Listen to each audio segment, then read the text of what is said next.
Qe2's arrival anywhere is always an event. And today even nature reacts, choosing this morning to break Australia's worst drought of the century. As she reaches Sydney on her 3-month Pacific cruise, the Qe2 is greeted by the downpour for which the nation's waited months.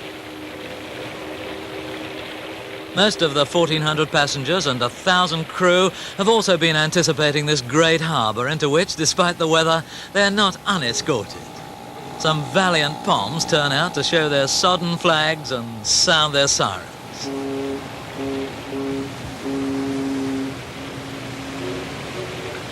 Through the murk appears the symbol of Sydney, its coat hanger bridge, alongside the white cowls of the Opera House. Yes, this is Sydney, all right, but where is the Australian summer?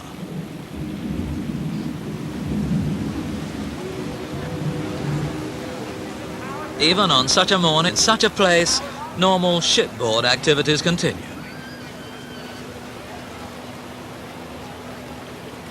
As at Auckland, the Qe2 ties up downtown amid the high-rises.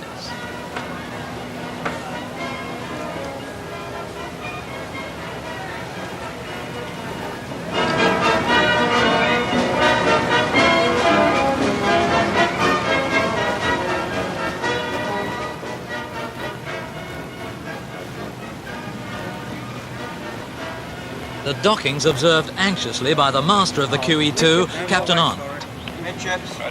The Australian pilot's bringing his ship in just a little too fast.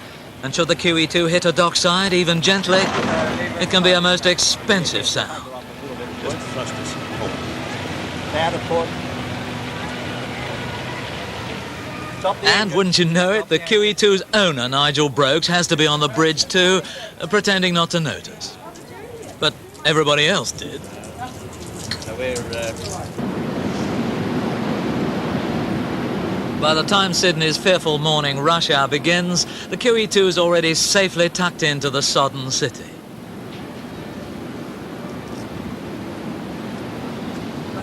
In the bedlam of imminent escape, passengers fret as they wait to get ashore or queue impatiently for their first contact with Australia. They may be cross, but Cunard's making sure everything else is in tune.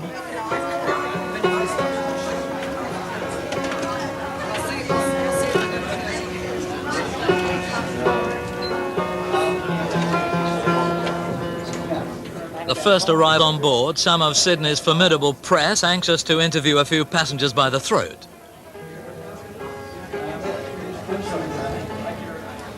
Among those going ashore, there's an elite upon whom it seems the sun always shines. A rush hour crowd setting Sydney an example it's unlikely to follow.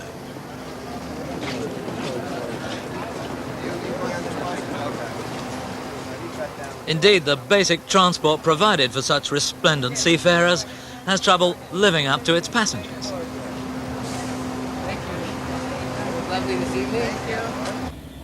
A motorcade of coaches sets off through Sydney's endless suburbs, a sort of magical mystery tour, and as we cross the harbour bridge, bewilderment is growing.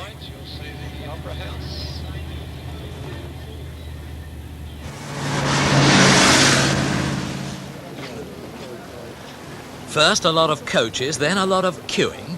On a fun evening, who's pushing the boat back?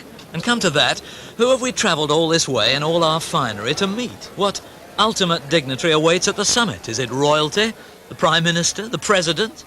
Well, yes, since you ask, it is the President, but actually, from his White House on 5th Avenue, New York, it's the President of Qe2. Nice to see you.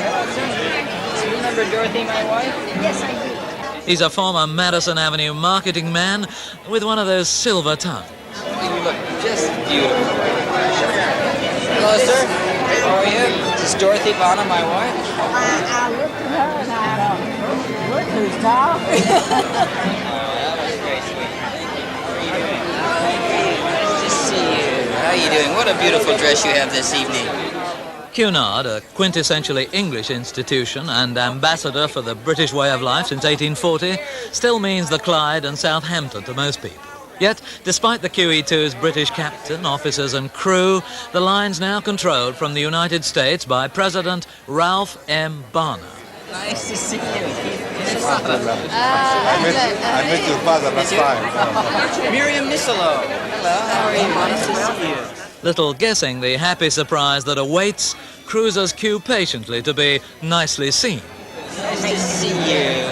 And a floral tribute from him and her. Hello,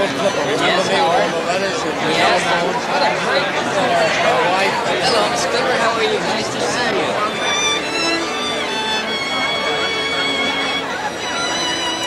So you've invited all these people, you've dragged them ashore off the Qe2 to thank them for doing a lot of cruising.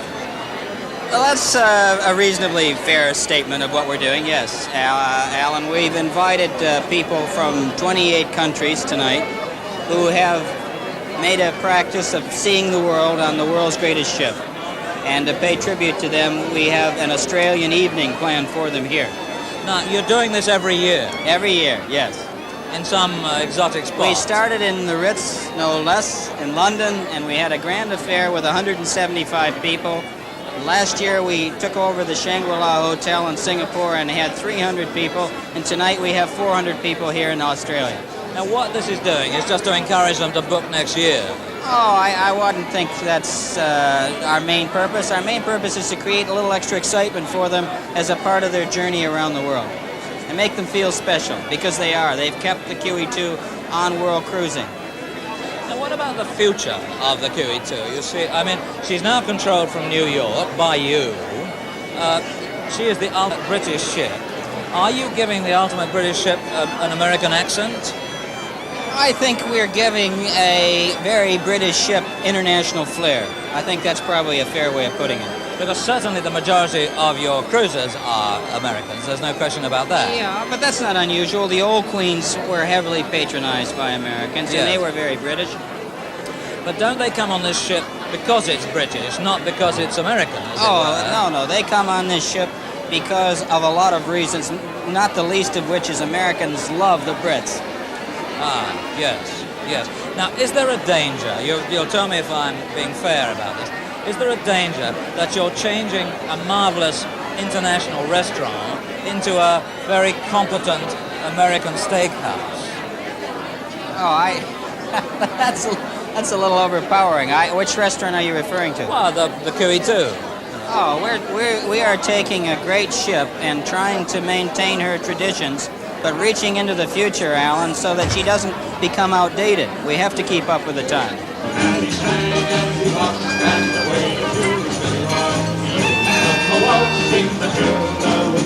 Now, submitting to that international flair, the seafarers have tucked into their tomato sherbet, drunk their Australian champagne, at tables that for once remained absolutely steady.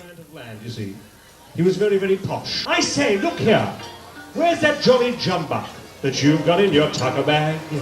You come a-waltzing to jail now. Everybody, waltzing the tune, waltzing the tune. You come a-waltzing the tune with me.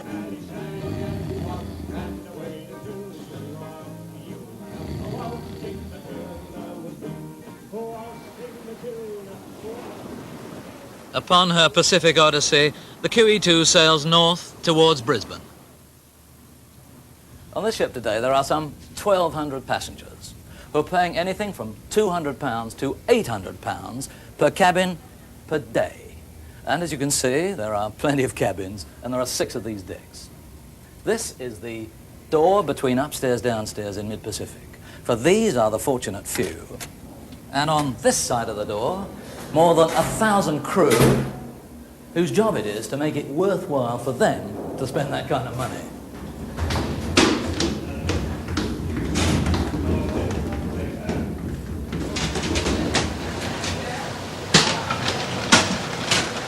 But upstairs and downstairs, they need piles of dough. The Qe2 has 4 kitchens which never close, and the 4,000 meals they prepare each day are contradictions in cooking. Mass catering for a caviar clientele.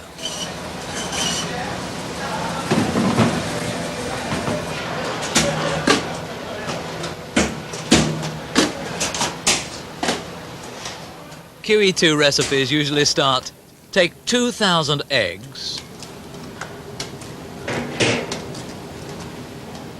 add half a ton of potatoes, and so on. Today it's a little light lunch for 1,200, and along with every kind of omelette, it looks as though the next recipe in the Qe2 cookbook starts, first catch your missionary.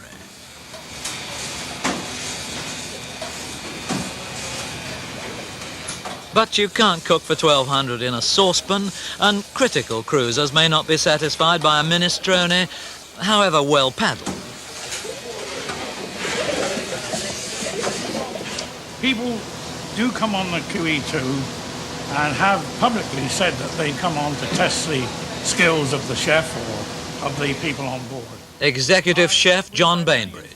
The people have given us very old recipes from very old French master books to see whether we knew how to do them, and they've openly said, well, we'll test them.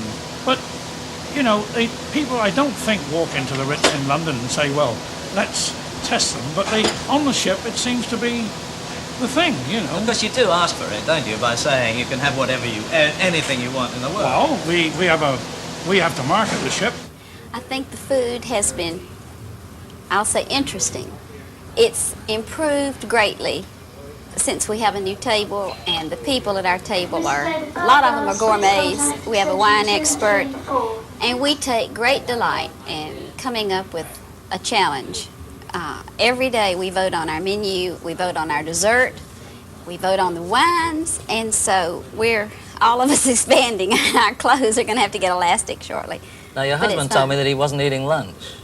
He said that, and that was true that day. Because he couldn't get his trousers on. That's true, too.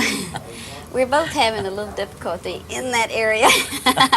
That's very personal, that's true. The only thing you really have that you can be sure of is the rack of lamb. If you order it rare, then it comes in sort of pink the way a person would like to have it. Yes. But generally, it's pretty awful food. That's strange. Now, why is that? I think one thing is they don't defrost some of the things properly. Yes. And then if they're not defrosted, then they're not cooked through. There are some people, the natural complainers, that complain all the time. We know we always win by agreeing with them. You do, you win. We've got enough time to do it. If a passenger starts complaining to you and gets you ruffled and all the rest of it, they will carry on doing that. But all the time they do it and don't get you ruffled, eventually they'll stop. They just get and this I can say by experience. Yeah. You mentioned one just now. And she's called me all the names of the sun, not to my face, you know. I never had a mother and father, or never a mother and father, but still. She's had 7 tables. Yeah, 7 now. Right. Going all the way to Los Angeles. The people next to her wouldn't talk to her because, quite frankly, her language was something to be desired.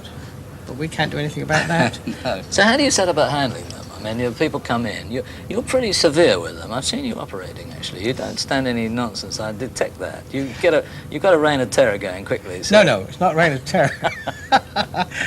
Oh, I did.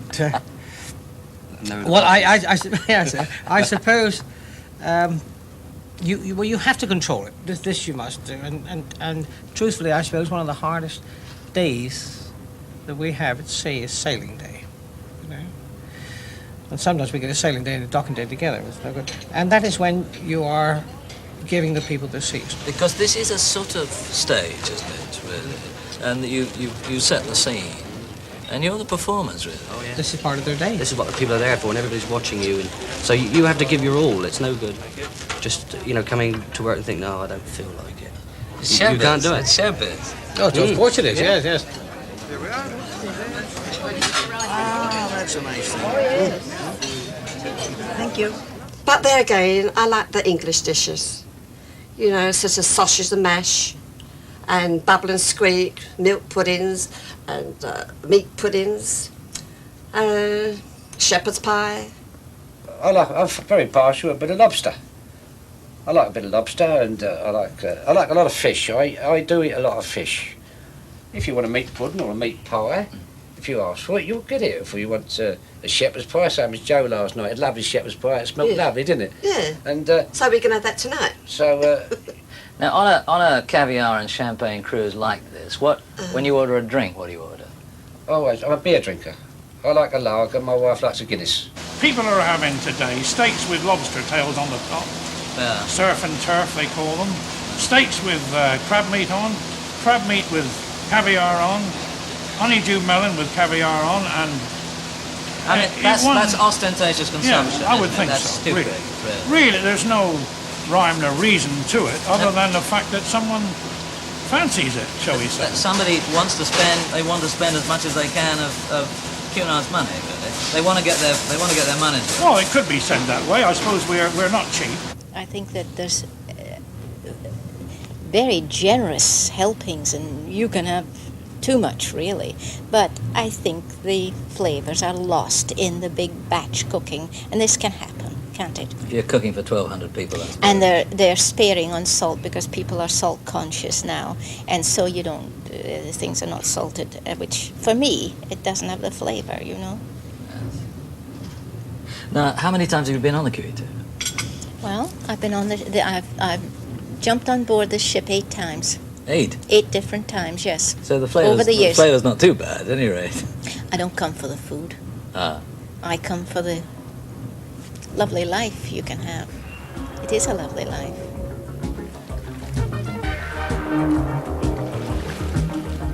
A lovely life that's lived in tears.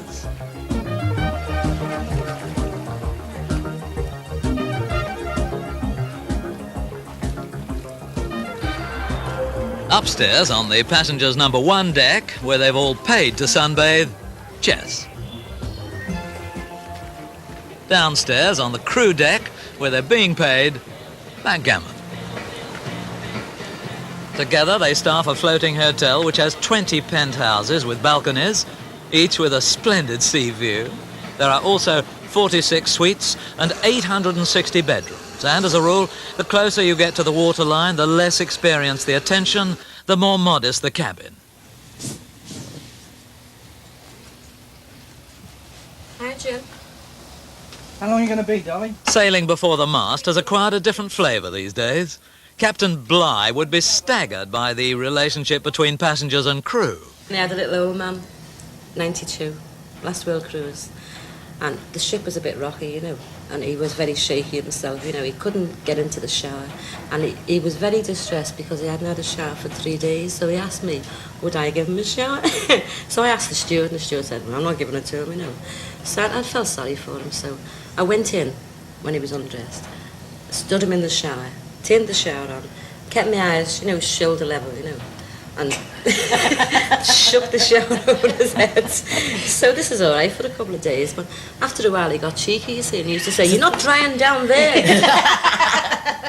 But that was the end of his shower. He's never got no more. He was a very famous singer on board, very famous. I can't say his name. And the stewardess brought his breakfast in, and he's standing in his dressing gown and went... Quick flash. Flash, yeah. So she put the tray down, ran out, told the steward. The steward went in and he was in the shower. He said, everything's all right now. So she went back in for the tray and he said, I'm very sorry about that, Angela. Oh, no. Doesn't matter. He said, I'm very sorry about that. He said, that shouldn't have happened. He said, but what do you think of that?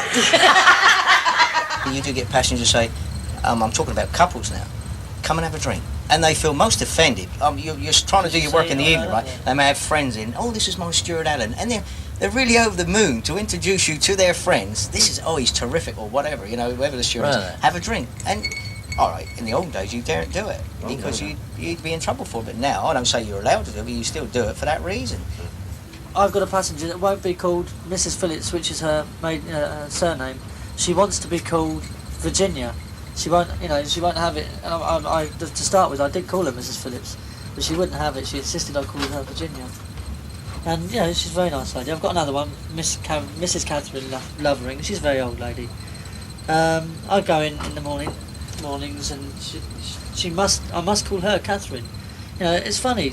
I don't know why, but there are a lot. You know, these are all old ladies. I mean, none of them are young people, and yet you feel more like their grandson. You feel like you want to call them grandmother or Mrs. Yeah. You don't feel like you want to call them by their first names, but you do.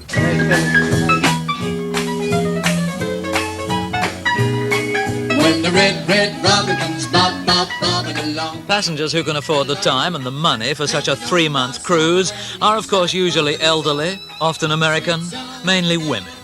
and some of these dauntless grandmothers want to dance all night. Others struggle gamely from party to party.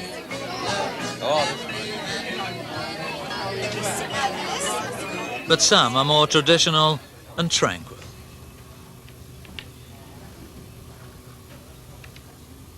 All are comforted by the knowledge that this British ship has 2 doctors, one a surgeon, plus a dentist and 4 nurses in a hospital which can handle almost any emergency.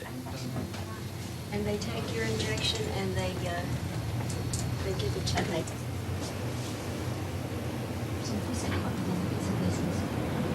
I just come down from a 2.5-hour clinic upstairs where I saw about 15 people, all of them really very unwell, at varying degrees. But because they're very old, a lot of them, they come on terribly ill, some of them, with wadges of notes from their doctors and suitcases of drugs. And because they know that the setup here is quite good. We have 2 doctors and 4 nurses, and this little hospital, which is very well equipped. And everybody from every other ship that's been here has been most impressed by the setup that we have. I suppose this has to be the best place in the world to have a heart attack. Yes, I think I'd choose to have mine here, probably. Yeah. Because the team, as well as such that we are in a ship, we reckon to be there with what's called a starlight call, which is a tannoid call, the word starlight. An emergency call? Yes, yes. Within about 4 minutes, the whole team reckons to be there, 4 or 5 minutes, day or night. So that's very good. Are there some people who, for example, would come on a cruise like this as having saved up to say goodbye to the world, really? I'm sure that does happen. It's happened once for certain in my experience. There was a man who came on here to die and succeeded with terminal cancer. But I'm sure a lot of people come on saying, well, if I'm going to go, I'd like to go in style, as you say. And this couple I'm telling you about, they actually said to me last night, well, we're living from port to port. Mostly, they're very old people on a whale cruise. I think their relatives save up to send them on because the hospital bill's cheaper than what they're paying in the States. They tell you that. It's cheaper to be on here for them. So you'd sort of coddle them, for 3 months. I mean, there was one story of one passenger who never left a cabin, I heard. Yeah, that's my passenger. It was one of yours? Yeah. What was she up to? 2 lovely people they were. Yeah. One was the passenger, the other was the companion. So the passenger never went out at all for 80 days. She has breakfast, lunch, dinner in every day. Went ashore in Southampton, was put into a hotel, and still had a dinner in a room in the hotel. She's just satisfied to be on the ship. They're getting waited on, you see, so you don't need anything else.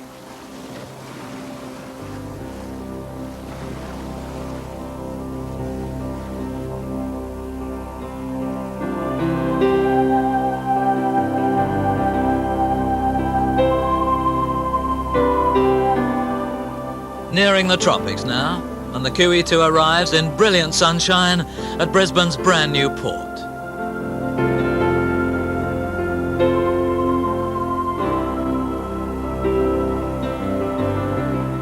It's her first visit to Queensland, and the welcome's reflected by homesick palms. Then passengers go ashore to meet some original Australians at their most enchanting and demure. At the Lone Pine Koala Sanctuary, they're also delighted by other natives.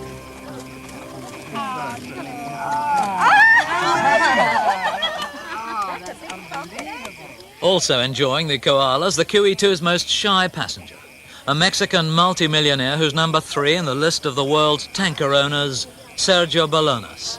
He's cruising in style in a string of penthouses with his wife and a bevy of nurses and aides, but has also brought with him the anxieties of today's Mexico, armed guards.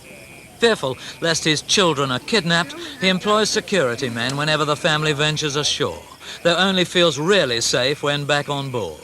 So this amiable family's shadowed by hefty trigger men, casually overdressed and alert for goodness knows what, within the gentle atmosphere of a sanctuary.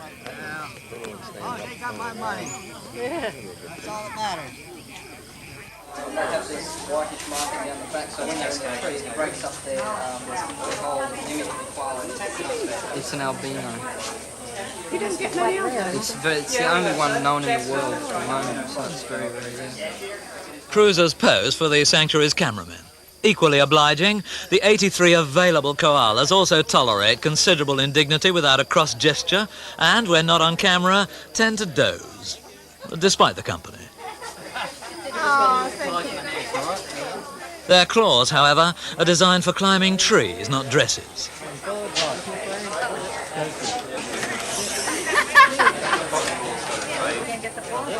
For a vice-like grip, they have 2 thumbs on each front paw. Keepers are heavily scarred. All right. I think it's called up the cashier. It's called up the cashier. Stand up straight if you could. You have to keep your hands very still. And up straight. That's it.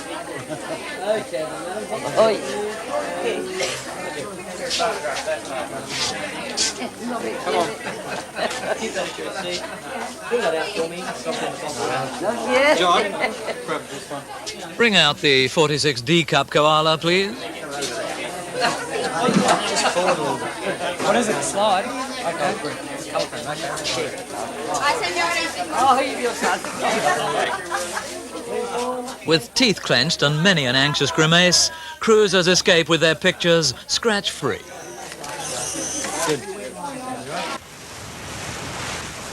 The 350 tons of food the Qe2 is now carrying includes ridiculous shipping orders like 90,000 jars of jam, 3,000 tins of pâté de foie gras, 3 tons of smoked salmon, and sufficient sausages, I'm assured, to girdle a globe, which might not be a pretty sight.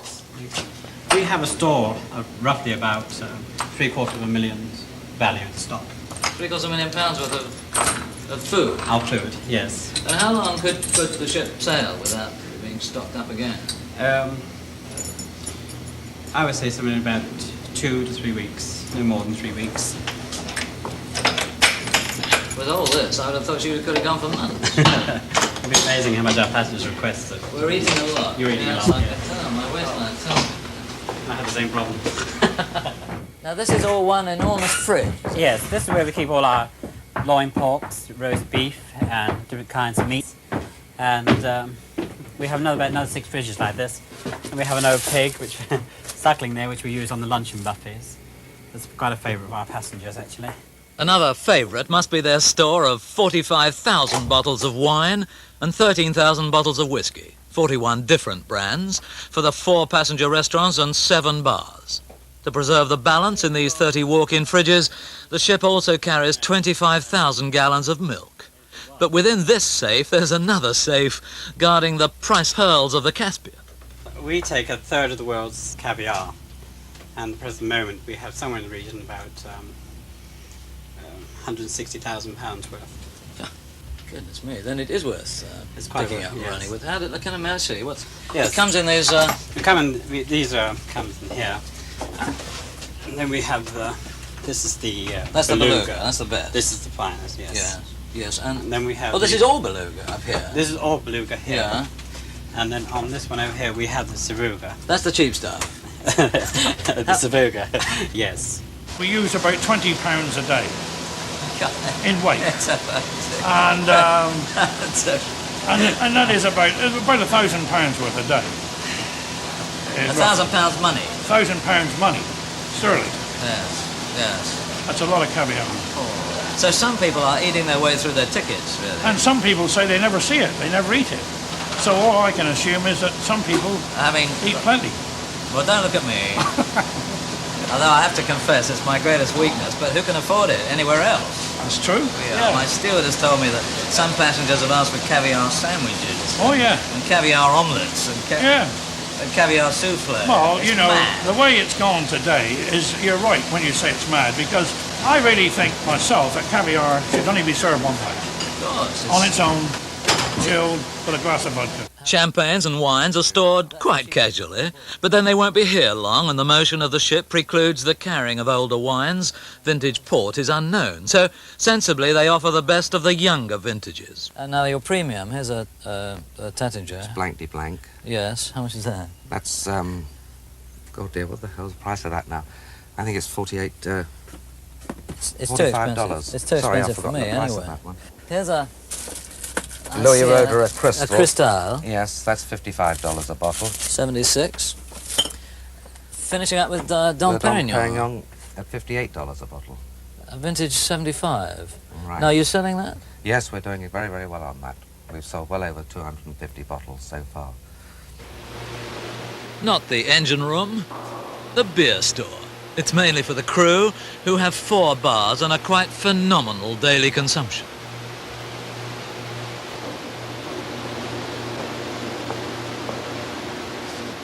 Down on decks 7 and 8 in the bow of the ship, right up at the pointed end below the waterline, it's always 46 degrees, even today when we're sailing tropical seas.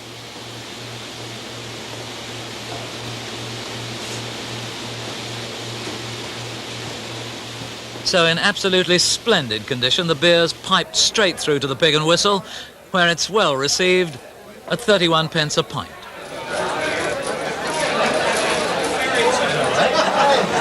Tell his wife he don't drink.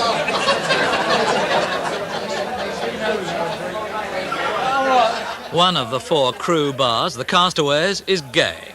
This one, the Pig, is not.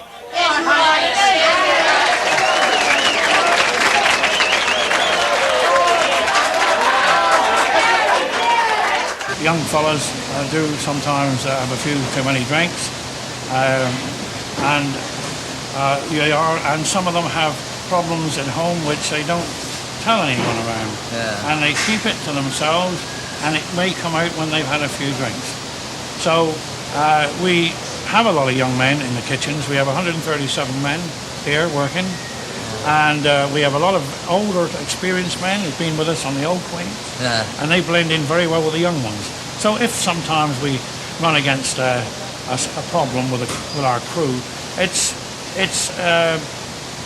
not such a big thing really. At the time it seems big, but next day it's on again. It cools down. I mean, every now and then the lid blows off the pot. Well, kitchens have always been fairly flashpoint areas when the height of the service is on. Right, gentlemen, just 1 or 2 small points for you. This soft, fresh fruit that's coming on board, it is for the passengers' use. It comes in the fruit bowls. It stays in the fruit bowls for the passengers. You require it, you can get it from the kitchen. You've only got to see the fruit man for it. And the same with the desserts. The vanilla slices lunchtime run out, because you fellas had all noshed them beforehand. Now, Mr. Norton has some disturbing news for you. Right. Gentlemen, I can remember when this restaurant was made up of men. Now, it's sadly for one of us, here tonight, it's all over. And the person that's been caught, finally, is Carl Hutchinson.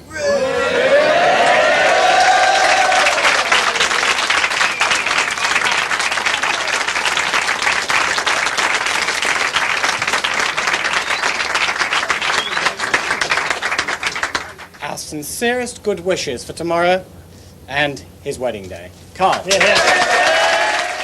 Like any other closed community, the Qe2 lives through light and shade, the happy events and the fights in those flashpoint kitchens. But through it all, she moves serenely across the water like a swan, gracious and effortless. That, of course, is above the surface. Below and out of public sight, there's some furious paddling.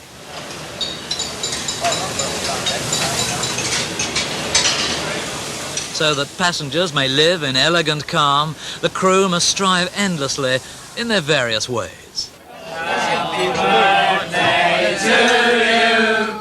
Happy birthday to you. Happy birthday, dear Lou.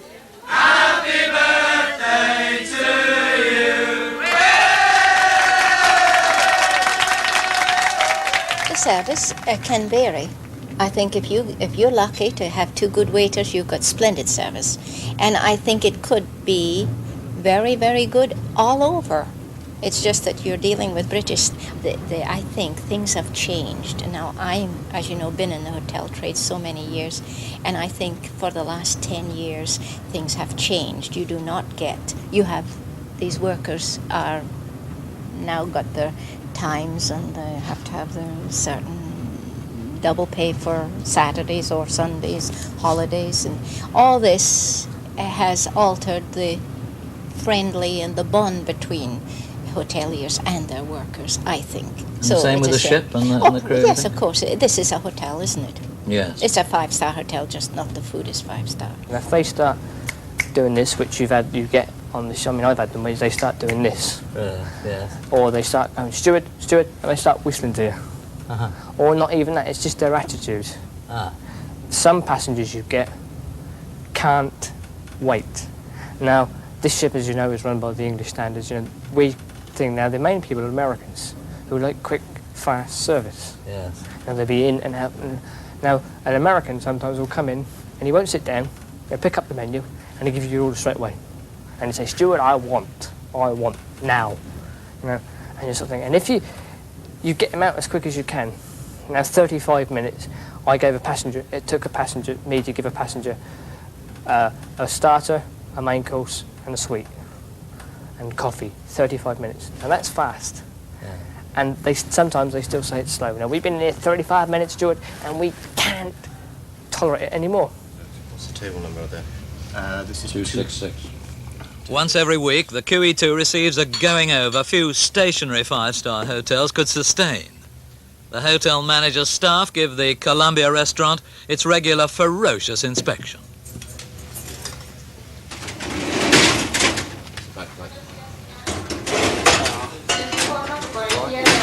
La hora de comida será a partir de las 12:30.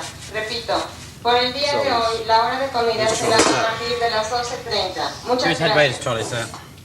That's the pages. Just the pages. And the economy waiter does it? Nightgate. Okay. Oh, there. Some absent stewards earn praise. He's very good, this Pope, isn't he? Pike, This whatever one. his name is. This Pope. Pope. The very tall boy. Yeah. And some don't get praised. They've left a layer of sugar all the Yeah, way down the side. right, that's a fault. We'll have to rectify it. Right. We got that on the other one, sir. What section is this? Yeah. 293. 293. Station 293. Talbot? It's going to be very popular, young man. John, I think we should get hold of Talbot and then... Do we tell her? And reprimand him. Yes. We should reprimand this man. It's not being You know- sanitised. Yes, I do. I agree. It's part of satisfactory. And make sure it's recorded down the Yes. writer's office as well. Yeah. I give him discipline action on it. Before an anxious restaurant manager, one of the stewards is shown the error of his ways. That. Some passengers may love their stewards, but officers can find them resistible. That. You see this dirt in it. It's gone through the machine, Mr. Phillips, and you're Makes me told know. not to wipe it and pull out. Irrespective of that, it's still your responsibility to check this is clean. Yeah, well, sir, That's it's not gone- clean. it's That's gone not through- clean. It's gone through the machine. We were told Well, not they're to going wipe in a it and pull machine. out. It's not clean. Can't you see it? I'll lend you a pair of glasses. Not even your tray was clean. Turbulence in the dining room, but tranquility on deck. Gliding through the warm coral sea, passengers and crew come out into tropical sunshine to experience the Great Barrier Reef. Today, it's all smooth sailing.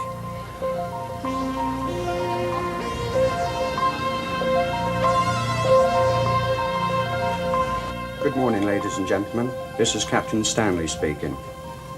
A severe tropical cyclone, Eleanor, has been drifting slowly west-southwest at 4 knots for the last 48 hours, with winds up to 125 miles per hour near the center. Had it maintained its track, we should have passed some 200 miles ahead of Eleanor about midnight tonight. At 2 a.m. this morning, Brisbane Tropical Warning Centre advised that Eleanor had speeded up to 8 knots, which meant that we would have been within 100 miles at midnight. An increase in speed of approach would have put Qe2 in the centre of the cyclone at midnight. A decision was therefore reluctantly taken at 0300 this morning that we must cancel the call at Whitsunday Island and increase speed to get out of the danger area as quickly as possible. So American Express, gritting its teeth, hands back $40,000 received for shore excursions along the reef. Our view of Whitsunday Island has been blown away. Thank you very much. Even a well-stabilized liner of 67,000 tons is wary of Eleanor, who moves at 125 knots and shows no respect for size. Caught in these waters without room to maneuver in just such a cyclone back in 1911, the good ship Yongala went down with all hands. So today the Qe2 turns and runs before the storm. In Eleanor's path the sea's still smooth, but there's a distinct swell. So some passengers' thoughts turn to turbulence. We were on one cruise that was so terrible in the Caribbean. We were the only ship that made all the ports that week. It was the luck of the draw of the ports. 60% of our ship was in bed the entire week, and the plate racks would fall and the plates would go all over the dining room. And our family would go into the dining room saying, "Isn't this fun?" And we were taking waves over the bow that would wash the whole ship. And you'd be in entertainment at night and you'd look and a wave would just cover the ship and everybody would say, "Look," including us. We loved it, just loved it. You couldn't walk without holding on. And I was in my element, so was our whole family. We had our children on board. You must have been the least popular That's family why I on said board. you They hate to hated go you. into the dining room and say, "I'm just starving," when people are running out holding napkins to their mouths. Oh. It was terrible. We love it. Having outmaneuvered the cyclone, the Qe2 produces her own drama, which nobody loves. One of her miles of pipes has corroded and burst, and seawater's pouring into the immaculate, freshly inspected Columbia restaurant. Passengers don't know about this little local emergency, or doubtless they'd be standing by the lifeboats. So, an amusing little seawater 84 goes into the champagne buckets at room temperature. An awful lot of people appeared on the scene very quickly, as you saw, and they all know what specific task they have to do and cope with it quite well. And what's the system? What are you going to do now? Well, what we're doing at the present moment, we're stripping the tables off completely, removing the tables, roll the carpet back and remove the underlay, and then we'll have to put the carpet back down to dry it out before we relay new carpet. But this is salt water, so Yes. everything there's got to be slung. Yes. We will have to renew the carpets here. Once salt water gets into it, it's no good. How are you coping with the cabins below?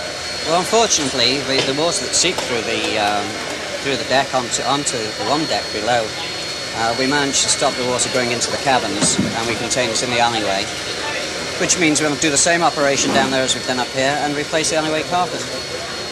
So how much spare carpet you carry in your stores? Quite a lot, quite a lot. And of course it has to be salt water, doesn't it? It wouldn't be fresh water, That's would right, it? that's right. Fresh water, it's not too bad. You can cope. You don't need to replace carpet. What about the guests now? How are you going to cope, the passengers? We have sufficient room to move them for tonight to a different table. And then by tomorrow morning they'll be all ready to go back to the table, so it'll be all brand new again. Back to the same place? Right, absolutely. Whoa, you can slow down your end, lads. We're going to get some trucks. As soon as we get some trucks, we're going to take it to the shell door and then direct it, all right? So enough deep pile carpet to cover a tennis court goes over the side to cover the floor of the Pacific. Right, your backs! Okay, she goes. Okay, she goes.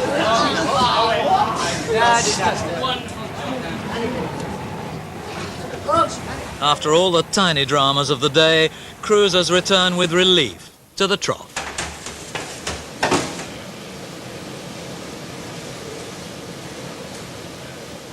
But before the usual splendid dinner, those magic tins must be reverently removed from a locked refrigerator within a double-locked larder. We're about to observe that significant daily ceremony, the trooping of the caviar.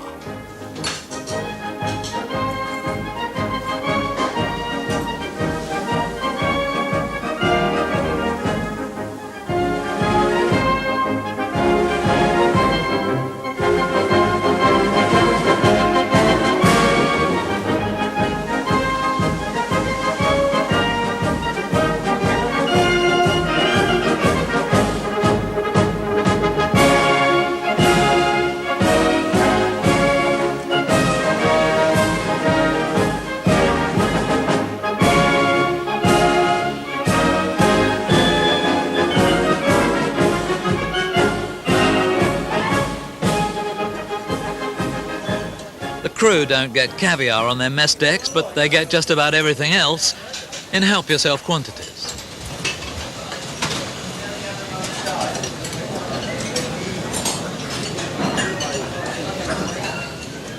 Their food's abundant without being highly decorated. Well, tonight we have this particular thing I'm making now, which is a French sweet called Ile Flottante, which is a floating island. You know, of course, I am the most loved and hated man on the ship. Because you put the weight on, they love me don't for you? the cake, you see, Yeah. but they hate me because of they buy all these fabulous dresses and all that kind of thing, you know, and of course they can't get them on after a fortnight, and they say, my God, you know... It's your fault. Yeah, it's my fault, you know. Yeah, and but we love you really. That's what really. you're doing now, this Yes. very minute. Yes. But it must be about a pound a squeeze. Oh, God, yes. She has to lose some weight. This year she came away, the first words, wasn't it? Here's my diet book. Whatever you do, keep me on it. Don't let me get off of it. So she's done this, and very well. I think she's lost 15 pounds up to now. She's done very well. It's a hell of a place to come to diet, that's all I can say. Oh, they're the only ones. You get a lot of people go on crash diets. I mean, Yeah. we have Mrs. Bornstein, you know, and they will stick to it religiously. Oh, yeah. Well, the only crash diet here is not to come in this room, isn't it? That's the first thing. Stay out of it. Well, we usually say when they say, I'm going to lose some weight, we guarantee a pound a day, I guess. Yeah. Weight, yeah. Yeah. But that's been, you know. And they... A pound of weight. Pound of weight per day. Put on. Yeah, oh, yes. Crêpes Suzettes we have, a few orders, not quite a lot too much, because the head waiters, by the way, are my friends, but they're running out of ideas at the moment, so they're relying on me, you see. But we have Spotted Dick, English plum pudding, cream brulee, floating islands, chocolate mousse, raspberries are baglioni, you want, cheese soufflés, which I've crossed off, which I'm going, you know, as I do them, I cross them off, apple turnovers and custard, and then the soufflés, Rothschild, Grand Marnier, chocolate, lemon with orange sauce, and of course the Rothschild, which is on the menu tonight. The antidote is to hang in there till we get off and go home and hit the exercises again. On board, I just give up because I'm enjoying myself. I did have a diet lunch today. Did you? I brought it all the way from the United States. It's only 4 courses. No, it's a powder I mixed up in my room. I truly did. Oh. It is. And what did your husband have?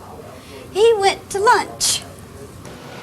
This is some glazed grapes that somebody wants their grapes all put into a very hot sugar. It's very, very hot. This kind of thing doesn't happen very much in the world now, does it? Because Not at all. You've got the best of everything, and it's a sort of expense, no object operation. Correct. Like me spending this time at the moment, you know, on one single person. Yes. You know, short side, I would be contending with, say, maybe 50 or 60 special orders, Yeah. which to pay the way. Yes, of course. You understand? No, I mean, that thing you just made would cost how much in a restaurant? That I would say about 15 to 20 pounds. At Just least. that one little dish? Just that one little dish. As you saw, the liqueur that we put into it is bottles. Yeah. Bottles, you know. I have a bottle of sherry, a bottle of Grand Marnier, a bottle of brandy, and it's just poured in ad lib. Can you do all this delicate stuff when the ship is... the hardest thing I have to do is birthdays, writing happy birthday on a cake when the ship's going like that. Yes. Yeah, you know, you forget to dot the I's. I'm going like this when the cake's going, and I'm trying to write happy birthday, happy anniversary on the cake.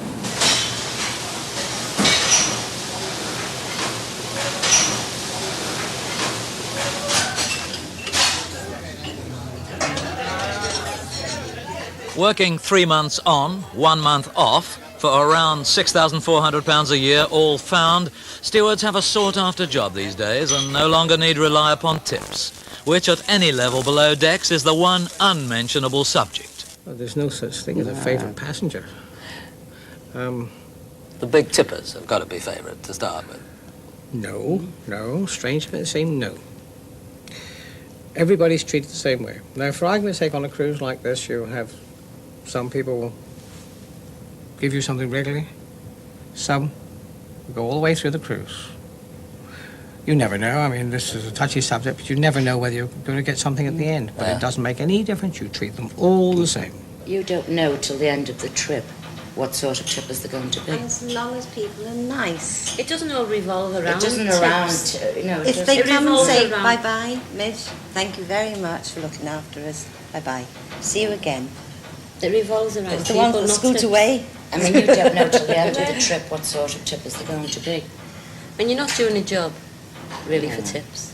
No. You're doing it because you're getting paid to do it. You know, you don't want people giving you a hard time, really. So if they're nice passengers, you're nice with them. The money doesn't matter that much. People think you're a bit too mercenary. You know, you get that old stint that goes around as, you know, you're there for what you can get. I'm not saying some people are not. That's in every walks of life. But basically, they keep you employed. You're there to do a service. And any extra that you get, obviously, it goes down well. And the taxman's quite pleased. He's there waiting for his little bit. They don't even do the service. We get hit badly with the British tax, very badly. I think, no, it's not just us, it's all I won't say no more on that, Mark. No. Backstage and unseen by the passengers, the captain must run a tight ship. The seamen who keep this hotel moving are subject to the special disciplines of the merchant navy, which can be a bit like the Royal Navy with shop stewards.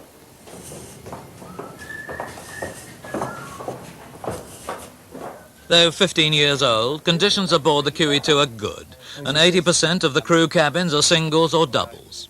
Each week, they're inspected. Two horrible long names. Yeah. It keeps it nice and clean anyway, doesn't it?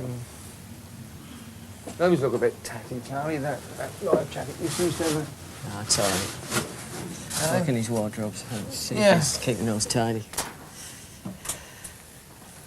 Not bad. Every young person dreams of travelling around the world, and if they get a chance for a job, like on a ship or with the airlines or anything, to them that's fantastic. But maybe to the older people that have done it for years, and they've done it for a few years, you know, it's maybe more financial reasons.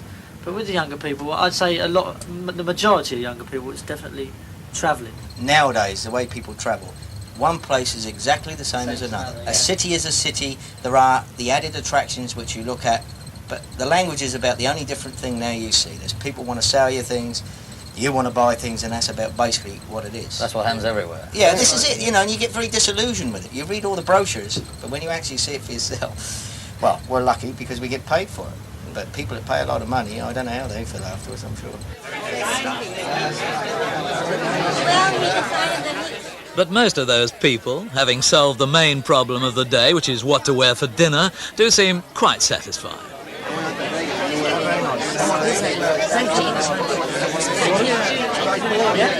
And so do some of the more decorative ship's officers.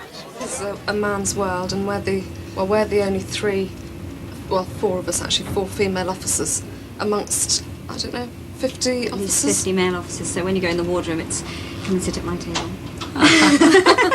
You've got a good choice, anyway. Not bad, 4 to 50. But I'm told you've closed in on an unsuspecting young officer. Well, somebody closed in on me, actually. And you're leaving to marry? That's right. Mm-hmm. Is he's an officer? He's the deputy chief engineer on the Cunard Countess. Ah, so it is something like a marriage bureau, this...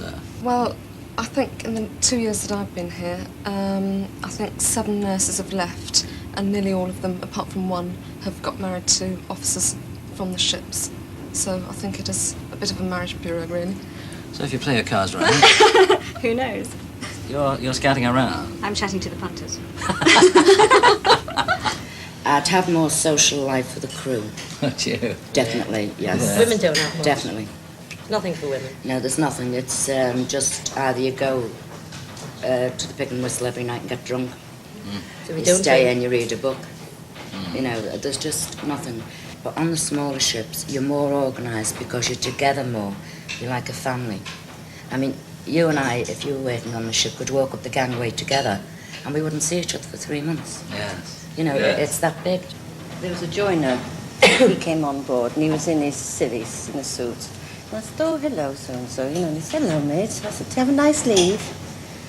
Mate, he says, I've been left this ship 6 years.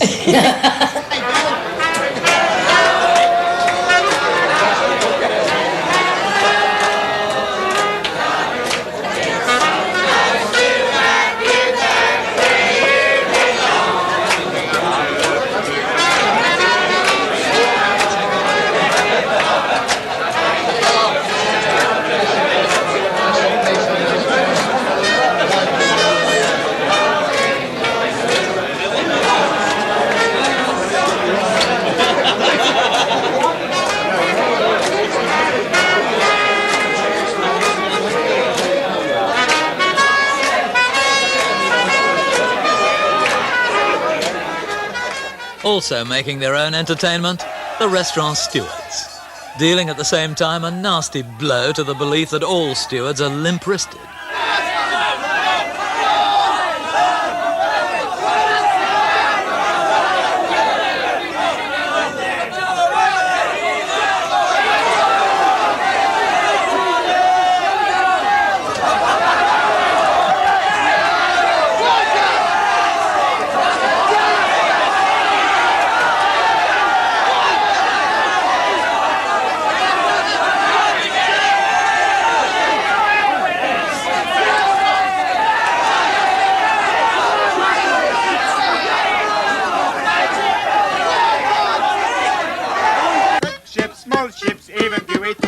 No one on board knowing what to do. On board there's upstairs and downstairs, but this is the mezzanine.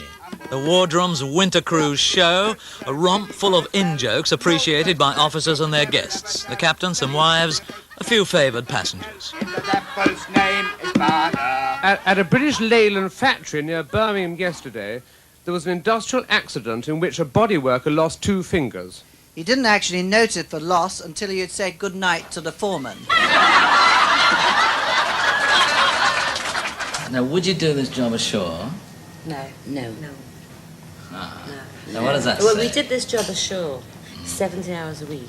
You'd have double wages. You'd have 2 jobs. Yes. There's no way What I'd does that work mean, 70 then? hours. Well, if you wouldn't do it ashore, does it mean it's the travel you like, the world travel? Does it mean it's the company you have? Does it mean it's the way of life? Well, it's those 3 things. Yes. Yeah. So you'd miss it now if you went ashore, would you? So you I moan about it all the time, but you wouldn't like to leave it. No. Well, I think Time after tells, 20 years You we've got give the past will to go moaning now, home you know. and sit with your feet up and watch the telly.